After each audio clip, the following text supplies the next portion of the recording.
Hadis ini diriwayatkan oleh Imam Ahmad dalam kitab Al-Musnad dari jalan Isl ibn Sufyan bahwa Nabi alaihi salatu wassalam mengatakan idza tala'a an-najmu dza sabahin fadzalika hina turfa'u la'aha, bahwasanya apabila terbit bulan di waktu pagi maka saat itulah diangkatnya wabah penyakit.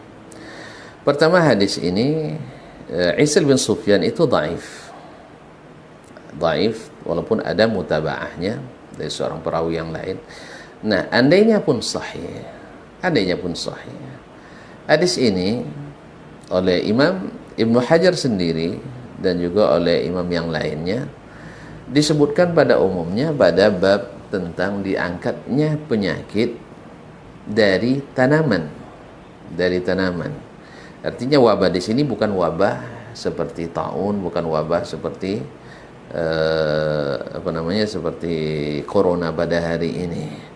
Wallahu alam. Oleh sebab itu maka kita tidak boleh tergesa-gesa menafsirkan sesuatu dengan keadaan sehari ini. Sebab kalau sempat nanti tak habis di bulan Mei, membuat orang nanti mendustakan hadis Nabi alaihi salatu wassalam. Apalagi hadisnya masih debatable, masih diperselisihkan, dan wallahu alam yang rajih hadisnya adalah dhaif, karena Isl bin Sufyan itu didhaifkan oleh para ulama hadis seperti Al-Uqaili, Ibnu Adi, Ibnu Hibban dan lain-lainnya. Oleh sebab itu hadis seperti ini tidak bisa dijadikan hujjah, apalagi sesuatu yang bersifat yang akan datang minal mughayyabat. Oleh sebab itu yang kedua, setiap ulama yang menyebutkan hadis ini dalam kitab mereka pada umumnya adalah tentang wabah, misalnya hama wereng coklat atau hama-hama yang berkaitan dengan tanaman, karena memang hama itu datang di saat musim semi pada umumnya, dan di saat musim panas mereka pun pada hilang.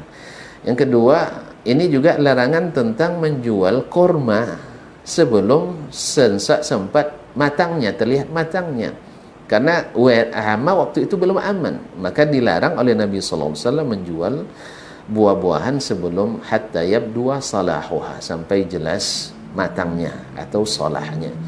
Wallahu alam. Maka sebaiknya yang hadis-hadis seperti ini, pertama harus ditakkid dulu kesahihannya, yang kedua supaya kita jangan segera menafsirkannya dengan keadaan yang berkembang hari ini. Karena wallahu alam para ulama hadis kita pada hari ini masih banyak yang besar-besar yang masih hidup. Misalnya ada Syekh Abdul Muhsin Al-Abbad masih hidup, Syekh Abdullah Sa'ad masih hidup, dan tidak terhitung orang-orang yang ahli dalam bidang hadis pada hari ini. Saya yakin mereka sudah membaca hadis ini, tetapi mereka tidak menafsirkannya dengan musibah yang terjadi pada hari ini. Oleh sebab itu disinilah pentingnya kita untuk kembali pertama kepada para ulama, khususnya yang berkaitan dengan hadis, kembali pada ulama hadis. Yang kedua, perlunya berhati-hati dalam menafsirkan, karena akan datang dalam dhabit nanti syarah bagaimana memahami hadis. Salah satunya adalah kembali kepada kitab-kitab syarah hadis. Ya, bukan hanya satu. Kadang-kadang kan kita karena sesuai langsung diambil, kalau tidak sesuai ditinggalkan. Ini juga tidak jujur dalam berilmu. Mudah-mudahan Allah SWT memaafkan siapapun yang keliru, dan kita kembalikan kepada kibar ulama kita. Dan ternyata kibar ulama seperti Ibnu Hajar Al-Haythami sendiri menyebutkan hadis ini tentang penyakit tanaman, bukan penyakit wabah seperti corona pada hari ini. Wallahu ta'ala alam.